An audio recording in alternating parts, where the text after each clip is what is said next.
Lily Banner. Here. Claudia Marshall. I'm what? Aaron Hopkins. Justin Soltis. Here. Kathy Green. Here.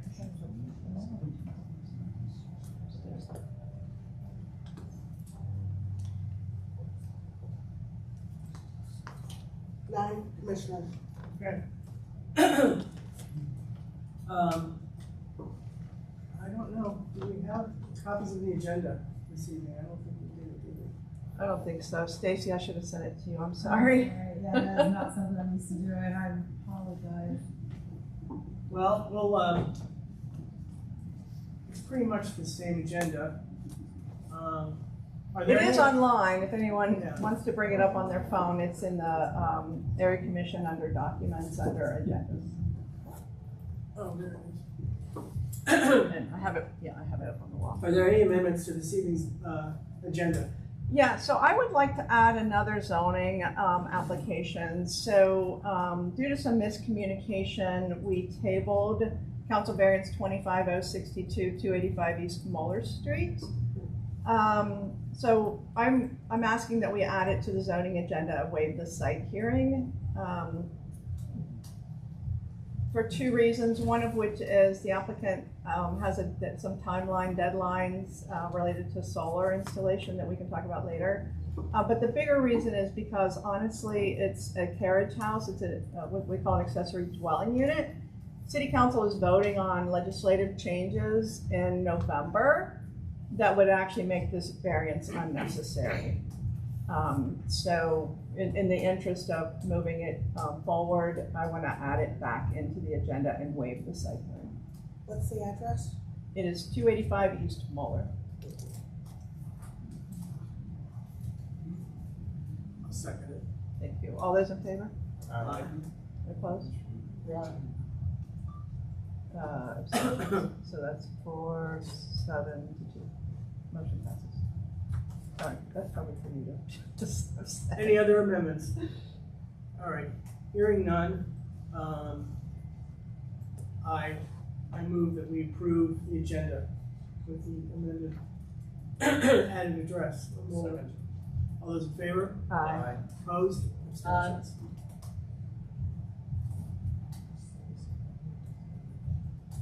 All right, did everybody have an opportunity to review the minutes? No. No. We didn't get them. Nobody sent them. I didn't send them out. Okay, So if we can table that. we'll table that till October. There's no correspondence that I'm aware of. Stacy, did you want to? Sure, I don't have a whole lot, I just saw Catherine's on her way in as well. Just to remind you that the Neighborhood's Best Practice Conference is this Saturday, Columbus State Community College, from 9 a.m. to 12:30 p.m. It is 315 Cleveland Avenue. Registration is closed, however, if you want to go, just reach out to me, I might get you in. I know people. 614 Beautiful grant is also back for its second round of funding. I do have some cards up here if you're interested. If you have any ideas about beautification projects for your neighborhood, please do apply. And then the applications are due by October 6th. Do you have any questions? Just let me know. That's all I have for you. Okay. Then we'll move on then to standing committee reports, beginning with zoning. Thank you. I'm going to actually bring up the zoning committee report and reference that during our conversation, but I can bring up any of the applications as well. Let's see. But first is going to be, let's see what the hell is the agenda. Apologies. BZA 25091, which is 1175 Wager, right here, Mr. Cabrera. I'm representing the applicant. Okay, here we are, Wager. All right, so this is a garage that's being built on an existing single-family home property. And here we go. It's one variance, and it's only to increase the allowed garage height from 15 foot to 21 foot to allow storage space above it. So it's not living space. It is not. It's storage space. By the way, I believe the council legislative changes that'll be voted on in November are also going to permit this by right, and so we won't be having these kind of variances in the future. The zoning committee voted to approve 9 yes, 0 no, 0 abstentions. So it's pretty straightforward, just a garage height from 15 foot to 21 foot. Do you have any questions for the applicant? Why the extra space? For storage. What kind of storage? You know, the usual stuff that clogs up your garage, I think. It's not business oriented. No, it's not business. It's no chemicals, no. Yeah. It's just personal stuff. Personal storage. I'll make a motion to approve. Thank you. Is there a second? Second. Thank you, Justin. All those in favor? Any opposed? Abstentions? All right, I'll fill out the paperwork and send you a copy in the All right, email. thank And you're welcome to leave if you'd like to. Thank you so much. All right. Next on the agenda is Council Variance 22104. This is 2025 South High Street. This is on the west side of High Street. This is an application, you can tell by the number, CD22, that was first heard in 2022. And David Hodge is here representing the applicant. There's two variances. So this is currently zoned M. So it's a manufacturing zoned property, and the variance is to allow the permitted uses in an AR4 apartment residential district, and to increase the building height from 35 foot to 60 foot. Again, this is a large partial west of High Street. Do you want to add anything, David? Sure. So, hello everyone, David Hodge, on behalf of the applicant, Lotus. As Kathy said, this was here a couple of years ago, maybe 3 years ago now. And just, if anybody doesn't know where this is, you know where the fort is on South High Street. The fort is really on the east side of High. This is a bunch of property that they've acquired on the west side of High. And this is a little bit of an interim step so that the developer can go to OFA to create some affordable housing here. And you all are going to be seeing me again in the coming months with a formal rezoning of this property to go through and show the details on the site plan, the architecture, etc. We thought we were going to go to Title 34, which is one of the zone in categories, but we are opting not to do that. Instead, make this a standard customary zoning like you all have seen so many times in the past. Yeah, that's it. Okay, could you explain to the audience what OFA is?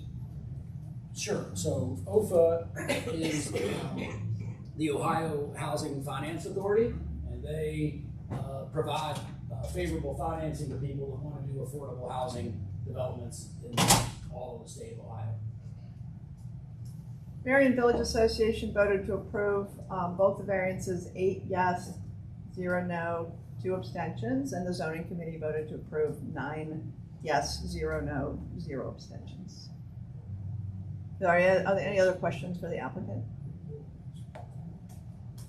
Seeing none, I move to approve. Second. Thank you, Lily. All those in favor? Aye.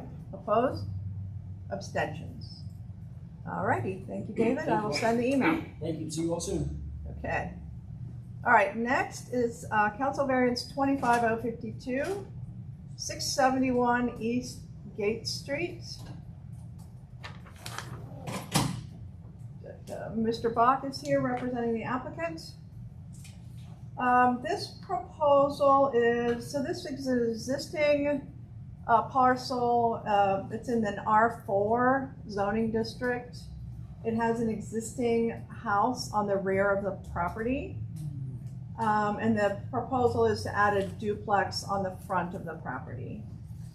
There are some existing conditions. We don't vote on those, we approve those. The existing conditions are the existing one-unit dwelling on the alley and the lot width, which is 35 foot versus the required 50 foot.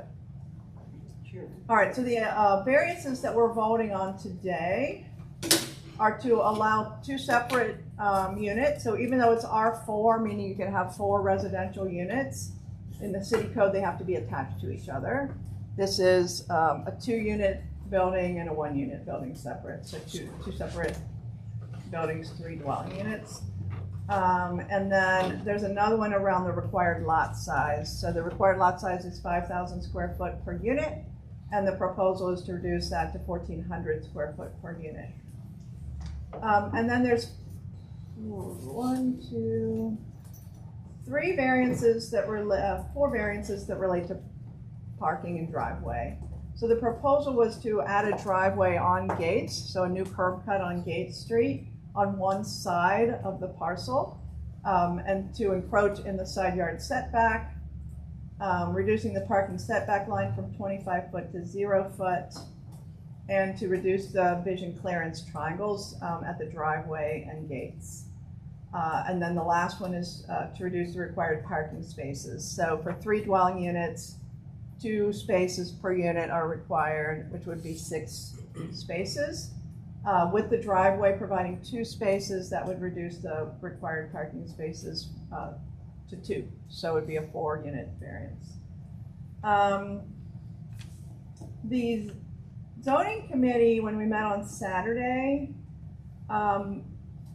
were generally not in favor of the driveway for a variety of reasons. One of which is it'll actually take a street space away, so it's a net 1 space. It's also quite close to the neighboring property. The vision clearance actually overlaps into the other property. So the vote on the driveway variances was 0 yes, 8 no, 1 abstention. But what we did then was take another vote to remove the driveway and to reduce the parking spaces from 6 to 0. And that did pass the zoning committee, 5 yes, 3 no, 1 abstention. Mr. Bach, you want to add anything? Not unless somebody has a question. All right, so questions for the applicant? Parking. What are you actually doing with the parking? That'll be street parking. Okay, I thought the residents had a problem. So what I had heard from Leah Moman, who is the South Central Commons Block Watch president, what they wanted was 1 parking space on the alley for the existing house. But according to traffic management at the city, the right-of-way, the space between the right-of-way and the house is too narrow. It's only like 4 feet maybe, and you have to have at least 9 feet for a parking space. So it's not feasible to actually have a parking space at the rear of the property. There is space, and this was added at the request of the neighbors. There is the space for the 3 trash cans and the 3 recycle bins. So in fact, I've asked city staff to start adding that to the review to make sure that there is a place for, refuse and recycling containers. Other questions for the applicant? Rachel? So you're gonna reduce the required lot size from 5,000 feet 5,000 square feet per unit is what the city code requires. and reduce it to 1,400 square feet? Yeah, so basically the size of the lot is right around, 4,200 square feet? So if you divide that by 3 dwelling units, that gives you about 1,400 per unit. Yeah, but the 3rd dwelling unit is already there, so why are you incorporating that into what he's building? That's just the way the city does the calculations. I should mention that I'm fairly sure that the existing dwelling unit will be considered an accessory dwelling unit. in the future, which has, again, the new legislation will have, make the changes, Monty, that you're suggesting, but that change hasn't been made yet by city council. Other questions? And when you say city council and this, change that they're making, it's so you can have, a small house in your backyard for your grandma. Correct. And that will be voted on in city council in November. There's one more public hearing on October 29th. But we're working on the current code, so we have to vote the way we vote. I'm going to recommend that we take the first vote, as we did at the zoning committee, on the application as it was submitted, which includes the driveway and the parking reduction from 6 to 2. Because that was what was sent to us. And then if you'd like, we can take a second vote on removing the driveway. So move. All right, thank you, Minister. Hopkins, second? Second. Thank you, Justin. All right, so again, we're voting on keeping the driveway with the variances. Yes or no? Okay, all those in favor, please raise your hand. All right, thank you, Rachel. You're writing this down, right? And opposed to the application as submitted. 1, 2, 3, 4, 5, 6, 7, 8, 9. Okay, thank you. All right, then I move to vote on an amended application, removing the 3 driveway variances and increasing the parking variance from 6 to 2 to be 6 to 0. Thank you, Tom. All those in favor? 1, 2, 3, 4, 5, 6, 7. And opposed? 1, 2, 3, and 1 abstention. All right, thank you. Okay. Did we have an extension? We didn't have the extension on the first vote. Everybody voted no on the first one, right? So that was 10 I intended to vote no. on the first one. Yeah, but I voted yes. Okay, all right, gotcha. All right, thank you. I'm gonna type this up and send it to you and Eastman. Okay, All right, thank you. All righty, so, back to the agenda. So we are adding in 285 East Moeller, which is council variance 25062. This is an existing garage, and the request is to add a carriage house over top of it. So the variances, one is an existing condition, which again we'll approve, which is the lot width is a 33-foot lot width, which is the existing condition. All right, so the new variances are to permit 2 separate dwelling units in an R2F. So again, R2F, you can have a duplex, but they have to be attached to each other. This is 2 separate units. There's a lot size requirement reduction to 4,125 square feet. To permit the carriage house to front the alley. To reduce the required rear lot coverage from 25% to 22% for the primary residence, and 18% for the ADU. Okay. Oh, sorry, it goes to 0. 0, that's what I, yeah. 0% for the ADU. Reduce the required maximum side yards from 6.6 feet to 5 feet. What's the current house? Is it? The house is narrower than the garage, so this is based on an existing garage. Okay. So existing conditions. It is an existing condition of the We'll garage. just be building up. Okay, I'm gonna call that one existing then. And then there's a parking reduction from 4 spaces to 2, because again, you have to have 2 spaces for each dwelling unit. And the proposal is to keep the 2 garage spaces, but not to add any additional. Marion Village voted to approve 10-1. And yeah, and the zoning committee did not vote. Questions about what we're voting on first, and then questions for the applicant. When you use the letters, please explain to the audience what those letters mean. Like ADU? Yeah, so an accessory dwelling unit, so just another living area right above the garage. Okay, Yeah. see, that Yep. clears it up for you. Thank you, Mike. Any other questions for the applicant? Seeing none, I move to approve. Thank you. All those in favor? Okay, opposed? Abstentions? How did you vote, Rachel? I'm for it. Okay, all right, so 1 opposed and no abstentions, so 9-0-1. All right, I will fill out the paperwork and send you a copy. Thank you so All much. right, thank you. Appreciate it. All righty, there were 2 demolition requests since our last meeting. 940 East Whittier Street, which has already been sent, and then 1256 Linwood Avenue, which is Corpus Christi Church.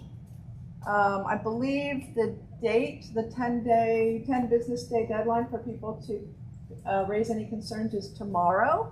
But given that we're meeting today, if anyone has any concerns, I'd like to hear them now. There were no concerns about it, so I sent out the information. No one returned any objections to it, so from what I understand, it's a go. Good, I'm glad to hear everyone's aware. Yeah, I that's important. sent out a full email to everyone that surrounding and those who were former Civic Block Watch, those individuals, and no one returned back to me, so.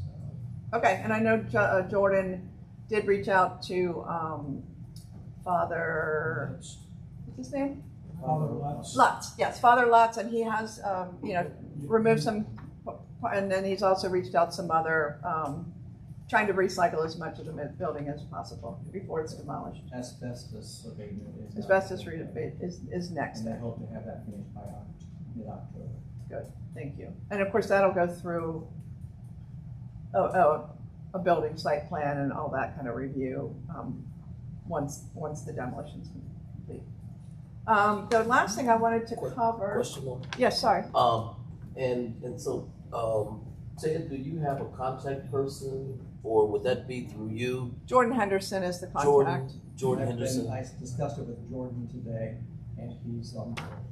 Yeah, and so I'm just, when they said, if there was things on the site that you would like to maybe put in a request for, and I have always noticed the nice landscape that they have there, and as much as we are trying to plant trees in the community, it would be a shame to tear down. They have some dogwoods and weeping cherries that we would very much like to salvage. So I will reach out to Jordan Henderson to see what we could do to maybe bring in somebody with a tree premier and remove those that they could be planted within side of District 4. A couple land bank properties that our nonprofit manages. That could be one of the sites, so that it's not going to a personal residence, but be going to a public space. Well, if that's feasible, I think that's a great idea. By the way, the building has to be demolished. It was a requirement of the diocese of the Catholic Church. It's not Children's Hospital's decision. Question on that site. So what are they doing with the antenna and that little house thing out there? The antenna has to remain, that's an existing contract, and so there's also rules around, they call it the fall radius. So they can't build any dwelling units under the fall radius, but you can have parking under it. And then there's also 2 or 3 sewer lines that run under that property. Yes, there are a number of utility variances that are, and easements that go underneath that property, so that's, it's been completely surveyed. Children's Hospital is aware of it. That was one of the issues on them acquiring the property, and then determining what the site plan would be developed, using all of those easements and so forth. Thank you, Ted.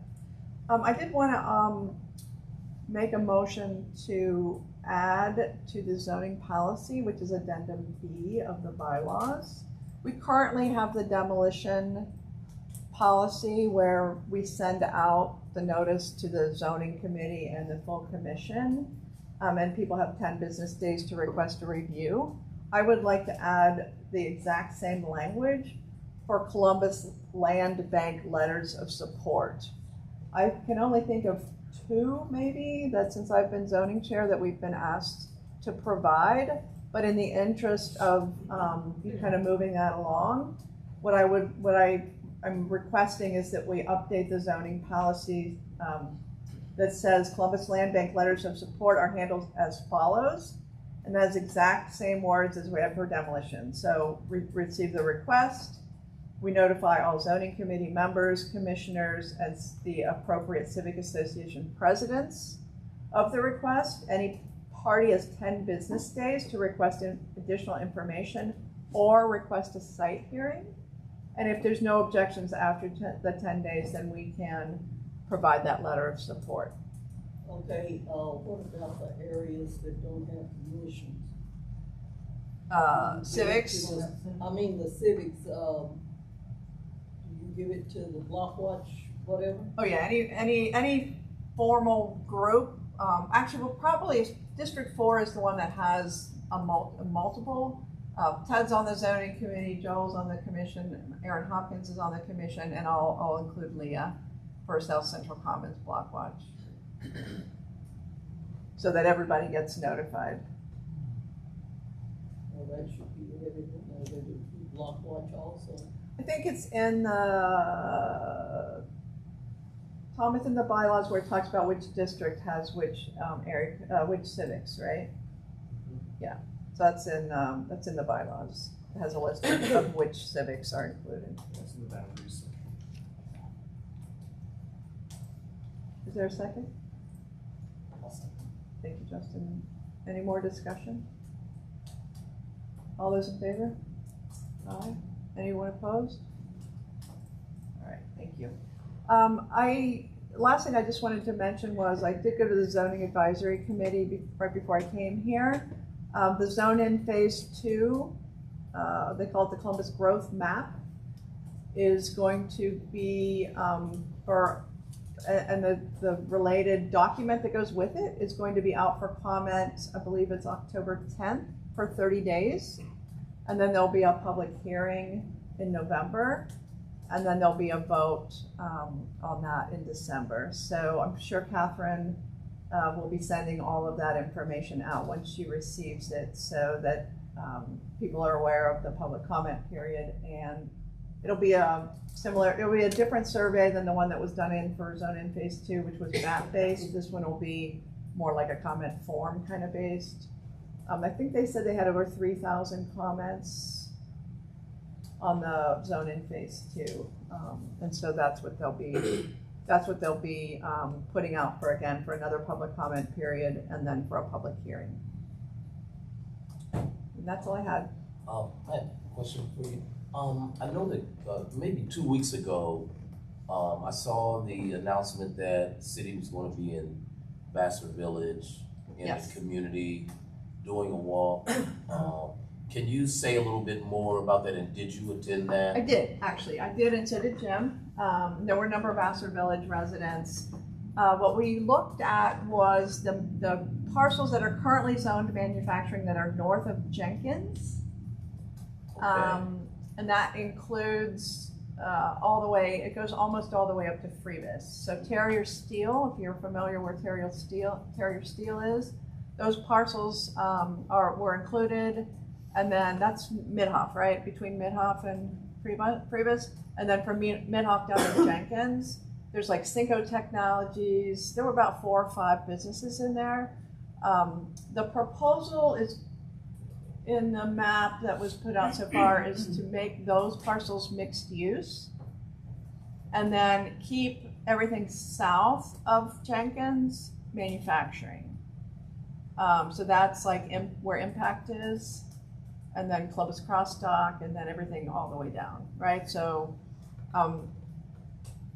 the idea is we have a lot of manufacturing in that space that's surrounded by residential, and it's not the best, manufacturing is not the best use. We don't want manufacturing like smack in the middle of Vassar Village, basically. I mean, it was fine when there were a lot of jobs there, but it's not true anymore. So mixed use would permit retail, office, and housing. At the meeting I just went to, they're also considering something called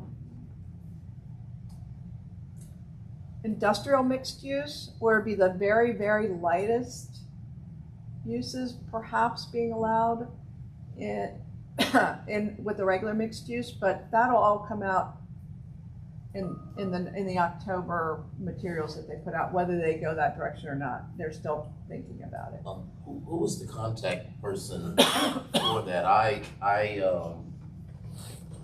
would have liked to have attended that meeting, but I think it was on one of my farmers market nights, and so I couldn't attend that. But the nonprofit that I represent has interest, and we have been performing some work north of Jenkins, right there. For that community garden that's there? Yeah. Okay. And so even in the indoor space. And so it's a kind of large parcel. I think Miller Pipeline was using it as a laydown area. But I just found out that the property did recently sell. And so we're looking to talk to the owner, but I can give you the contact. But Yeah. Louis Tema is the project coordinator for zoning phase 2. and just, and I haven't spoke to Jim about it or any other, but one of the things, and I want to talk about it a little bit in, about social services is, the whole thing of urban farming and access to fresh and affordable food in our community. And we're talking about a controlled environmental ag space right in our community that we would be teaching that also to people that live in the community and would have access to that space. And so we have been talking to city council before out of the capital budget. And so anything that I can do to spawn conversation around that through the commissioners and just to know what are some of the things that we need to be considering in our community.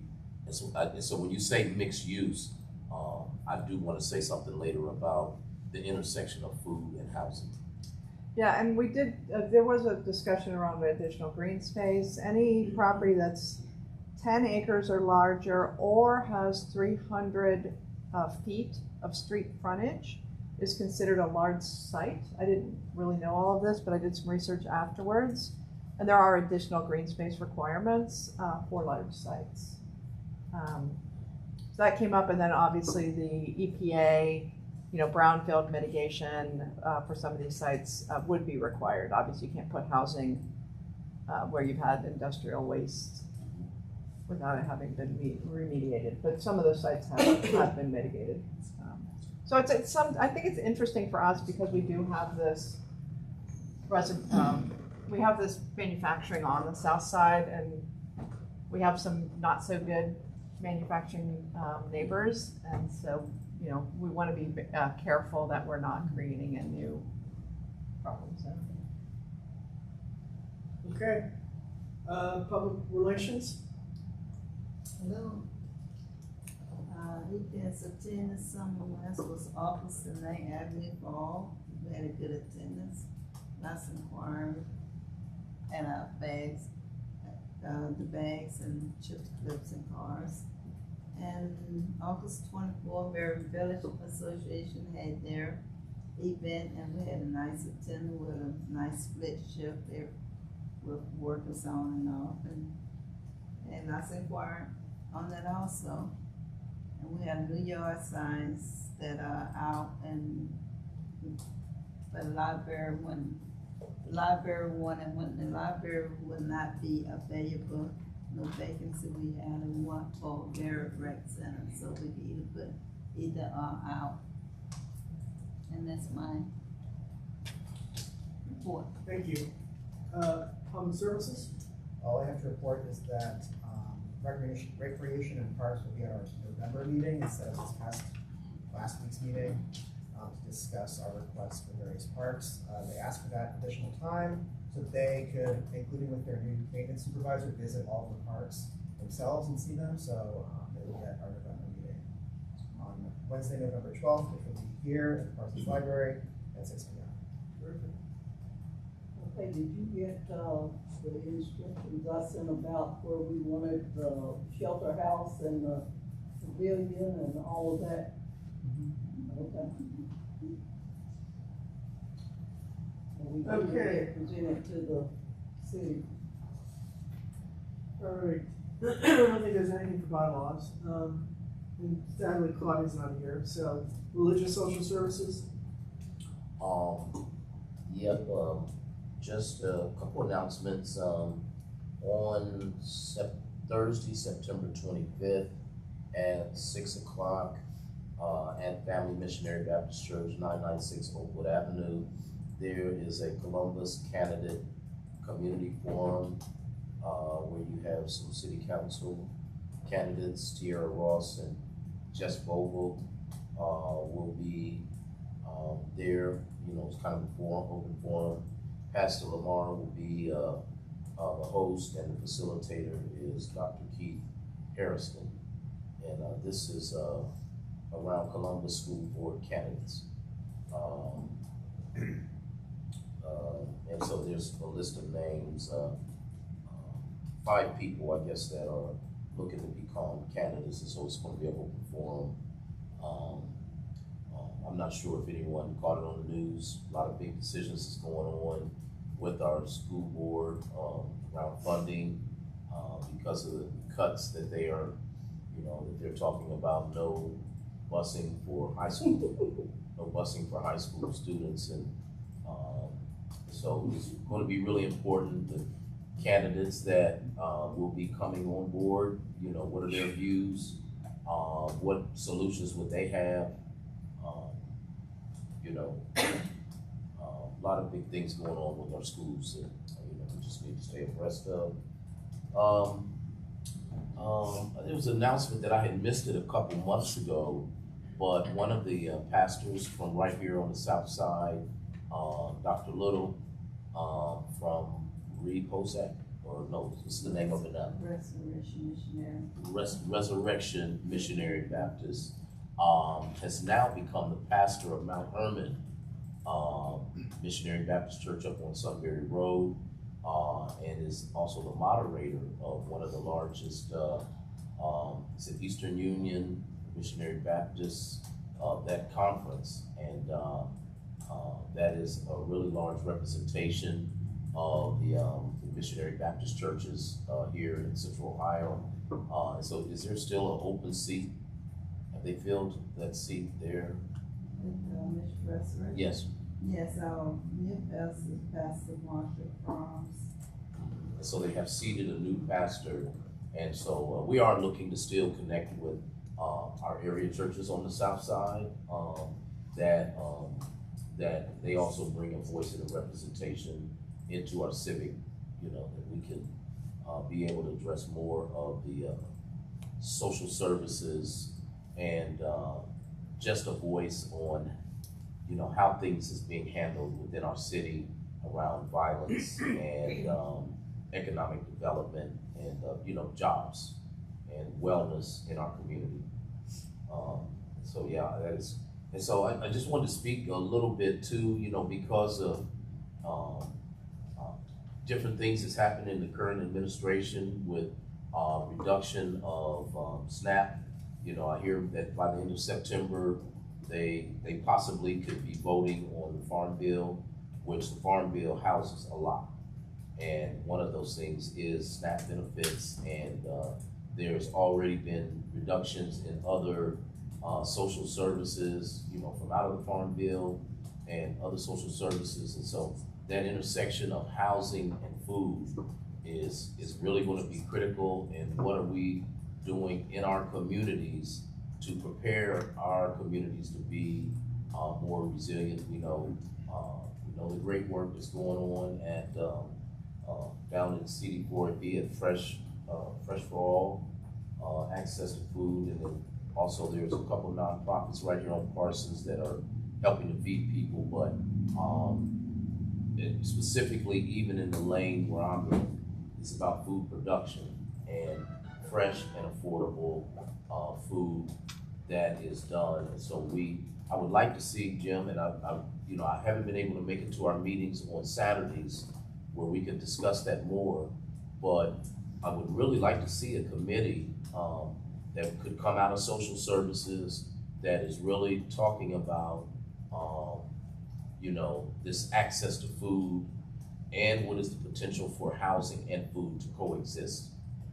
As much as they're doing zoning and looking at housing opportunities, that we, and even with Nationwide Children getting ready to do more housing right in District 4, what are we saying, even to zoning, what is the required use of land that possibly could be green space for growing food on those spaces. So I know I've brought that up before, but I'd really like to see if we could form a committee that, could have some representation out of zoning, bring some different voices together from out of the commission and the community to talk about that intersection of food and housing that is really getting ready to take a big hit. And even the condition, I don't know who all shops at, I call it my Kroger's. That's the Kroger's closest to me that I shop. A lot of times you go in there and the shelves are not fully stocked. You do not get a wide variety of choices, and I just, I don't know if this is the right place to be talking about all that, but. Well, put together a proposal. Yes, sir, thank you. All right. Okay, and as far as the rest of the religious information, the Fruit of the Spirit serves breakfast every third Sunday to whomever shows up. It doesn't matter whether you're rich or poor, black, white, or Latino, we serve everybody the same. And we also have had contact with the city that want to use the space behind the church for C-Bus Rising, or whatever they call it. I should have brought the papers, but I did. And we have different activities on Saturdays. And we also serve anyone that comes after our service. You don't have to attend the service, but if you want a meal, come in and we'll feed you. Okay. Sarah Lenke had sent you some things. I don't know if you saw her email. Today? No, it was a couple days ago. I mean, I can read it if you'd like. Please, I didn't get to see it. All right, so this is Southside Thrive Collaborative. There's a session here on Tuesday at Parsons Library from 10 to 11:30. Anyone's invited. It's around the education on the science of addiction, resources for recovery, and information on the new Franklin County Crisis Center. They also have welcomed 5 new resident ambassadors, all who live on the South Side, to engage with other community members on local workforce opportunities, job sharing job and training and opportunities, and guiding neighbors towards programs that can lead to better paying jobs. And then lastly, which I also included in the Business at Large report, which I emailed out yesterday, the Parsons Outreach team is actively engaging people on the corridor with resource needs, checking in on businesses, and problem-solving issues like new homeless encampments.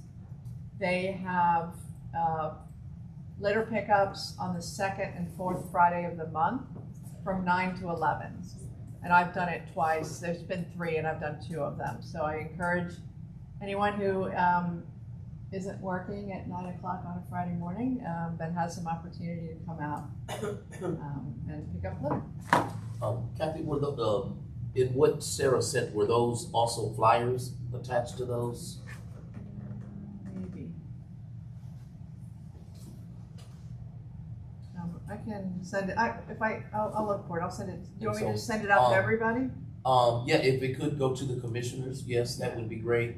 And then, even to the point of public relations, and I was gonna even say that to Marty, is there a flyer or something about those breakfasts, advertising to the community that that's happening, that we can put it? To Catherine several times. Catherine has it on her weekly email blast, because I've seen it. Okay, and just thinking about the people that are on social media that don't get the email blasts, from her, is that something that we can put on our commission, public relations? Currently, our social media policy is only to share governmental communications. So we'd have to, we started small, and then the idea was we could, adjust it accordingly as, we kind of got our feet on the ground. But our current policy is to reshare city council, Franklin County, public health, that kind of stuff. So we'd have to discuss that Lily, we can discuss that at your next PR meeting. What days do you normally meet for that? It's the second Wednesday. Right after this Wednesday. Okay, I don't know, did Mike want to add anything? I'm gonna Put him on the new business. put Mike's gonna be under public presentations. Okay. Elections. Packets are available. We have 4 seats, District 3, District 5, District 8, and resident at large. The deadline to turn in the petitions is October 10th, and election day is November 15th. Now, again, if the races themselves are uncontested, then we will not actually have an election. They'll be seated by acclamation. Okay. Okay, on that, the things that I pulled up, it has the same wording as the area commissioners. And you have a resident at large on here. Yes, it's currently held by Justin. Shouldn't that have a different description? Because the way you got it worded is that the people have to get the 25 signatures in their area. Yeah, there's a separate boundary for the resident at large position, which is the entire commission boundary. But that's not on here. It's in number 1. And number 1 It's what? included in the packet. Yeah, it's in the job description synopsis. It's number 1. Description package is where? So it says district commissioners shall reside within their specified district boundaries. At-large commissioners shall reside, have employment or ownership of real property in the commission area within the total CSSAC boundaries. Okay, why isn't it on the actual? It's on page 8 of the packet. No, I ain't talking about the packet. I'm talking about what the people are showing to the public to get them to sign. The form at the end of It it? just be the back side of the form. You have to write which one to do. Right, but what he's saying is on here. It's in the packet. They can't hold Forget it. the package. I'm not carrying the packet around. So you'd like to see this sentence here at the end, signatures must be obtained from residents within the boundaries of the seat? That you'd like to have it say something different for the resident at large? For that, it's the whole south side. It's not just your city. I see what you're saying. maybe doesn't have to have that whole paragraph, but it could say for at-large seats, the boundaries would include The whole city. the I mean, the entire whole commission boundary, so that would be clear to people who are Want to signing. run it. Run for it. Right now, they think that they just get the signatures within their boundary, whereas they can get any signature from the south side. That's what the packet says. This page doesn't say what your district boundary is. It just has the signatures. The entire packet spells that out. I think what she is trying to refer to is if somebody was wanting to run for it, they would have to have the packet to know that. You have to have the entire packet to run for it, yes. Right, but if somebody don't know that, they'll think, well, I gotta do it in my area. Right. And she's just wanting to say, so people will know that, hey, I That don't have to seems- necessarily, the 25 signatures come out of the area I live in. Right. She's just wanting to clarify, so it's in the general ledger that you see it in the beginning, instead of getting the packet to find out. It's just to clear up, from what I'm understanding here, just to clear it up, to make it easier for somebody to make a decision if they want to run for it. Right, so you got the one, description on here about the, commissioners, but you don't have anything on here, on this sheet. So if you need this for the commission seat, you need something else for the at-large seat, because it's not the same.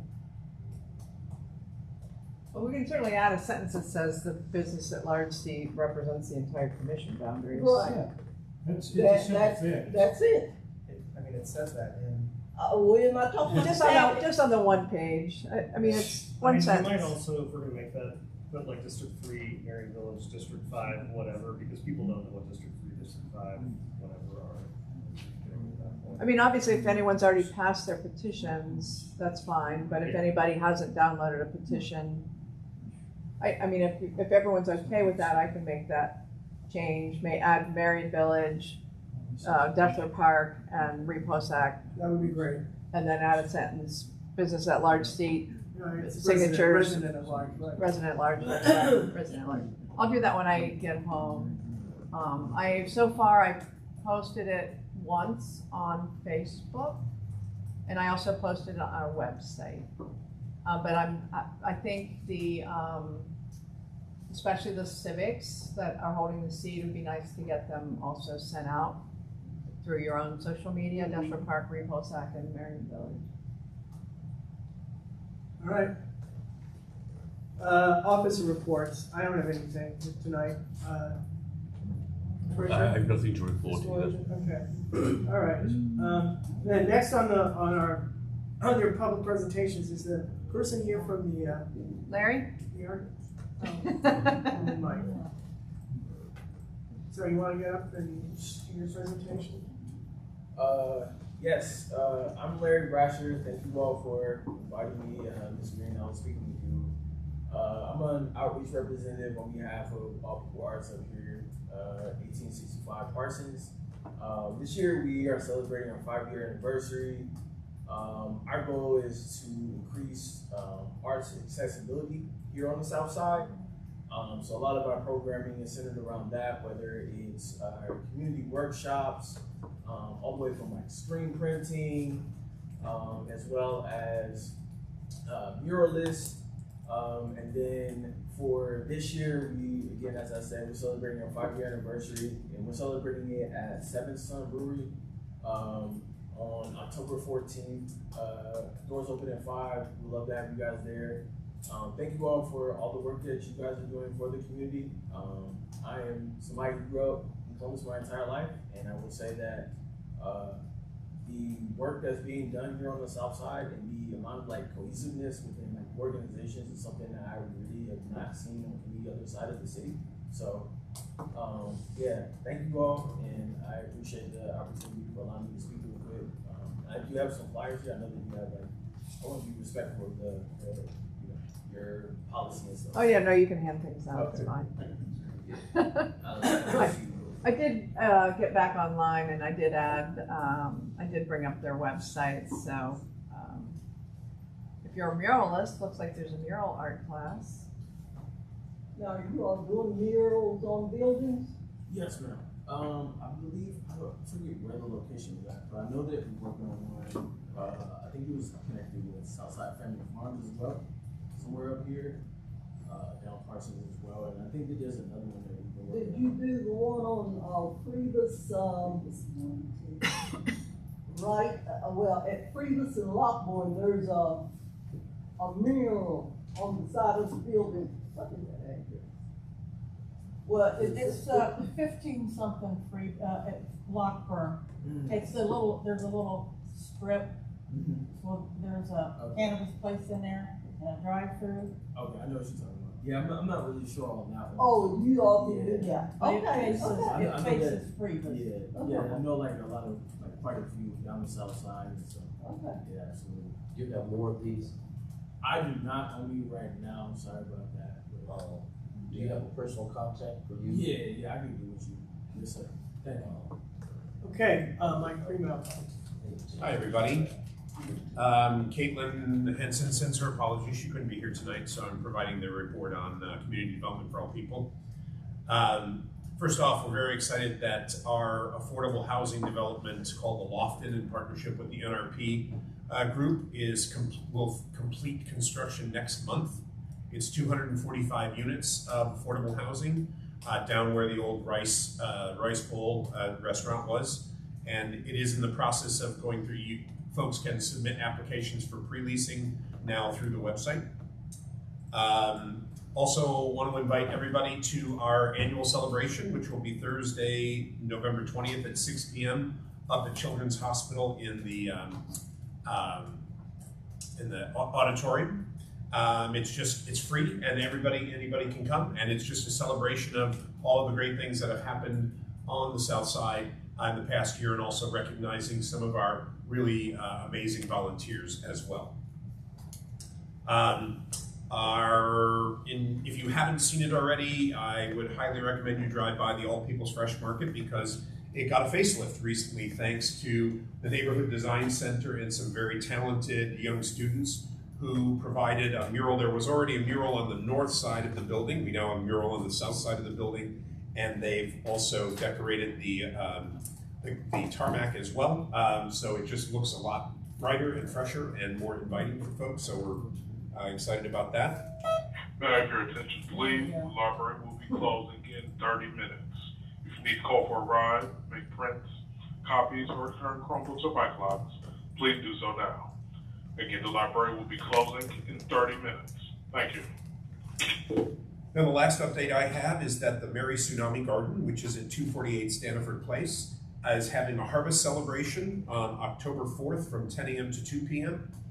If you're not familiar with it, this is a plot of land that we have held for many years, and over the years it has just grown in its size and in its diversity, and it's a place where people can have individual plots of land. We also grow vegetables for the market, and we are excited to announce that we've grown over 1,000 pounds of produce so far this year alone. So it's a celebration of that amazing space and the people who work so hard in it. So if you're around on October 4th from 10 a.m. to 2 p.m., stop down. It's also you can pull it up on Google Maps too. So for a long time it didn't have an address, but we got one and it's now on Google. So you just have to type in MARI, Tsunamis, SUNAMI, garden, and it'll pop right up for you to give you the directions. So any questions on any of that? I should say, they want to do garden. It's not that, with Aaron, with the HIP program,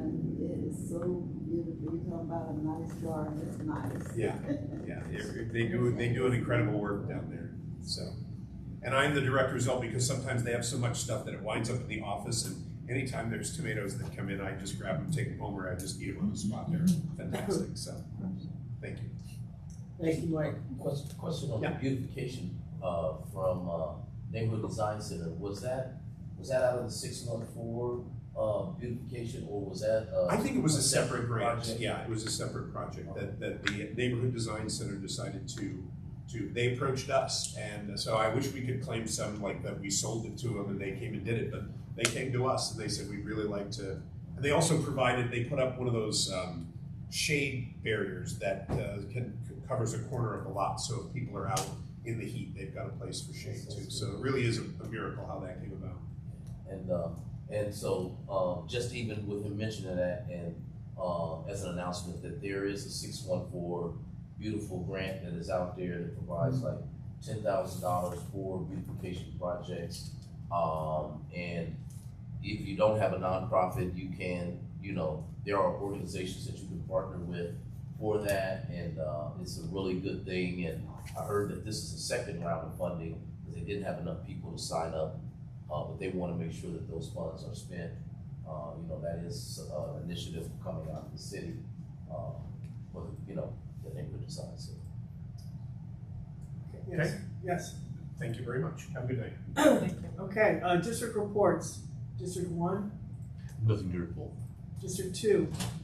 We're having our fall festival on October 11th. District 3. Just had our Lord Festival, thanks for those commissioners who came.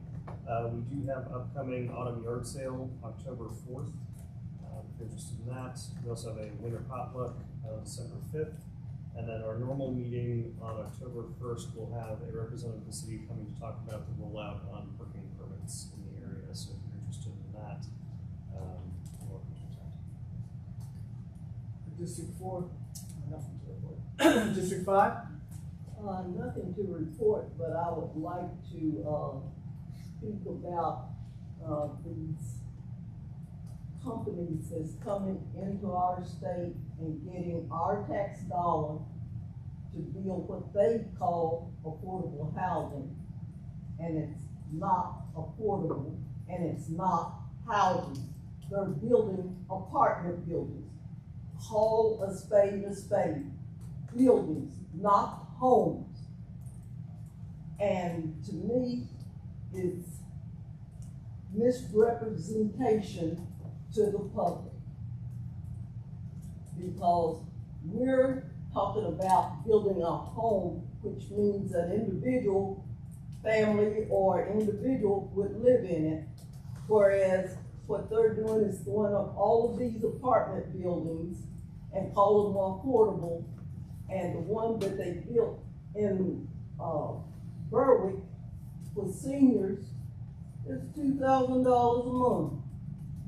Now, what senior, other than the president, can afford that plus their utilities plus whatever other charges they tack onto these places? Because you have to pay to keep the outside up too.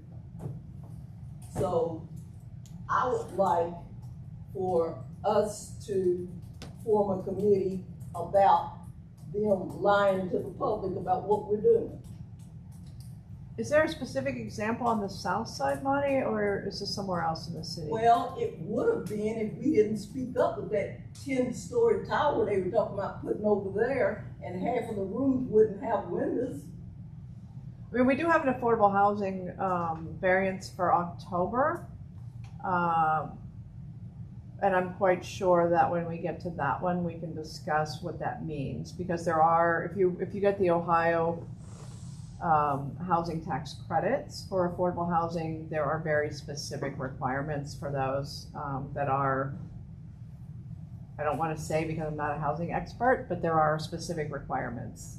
I mean, well, the people that's building these affordable housing, which are towers of apartments, is getting our tax dollar and then charging us an arm and a leg to live in it.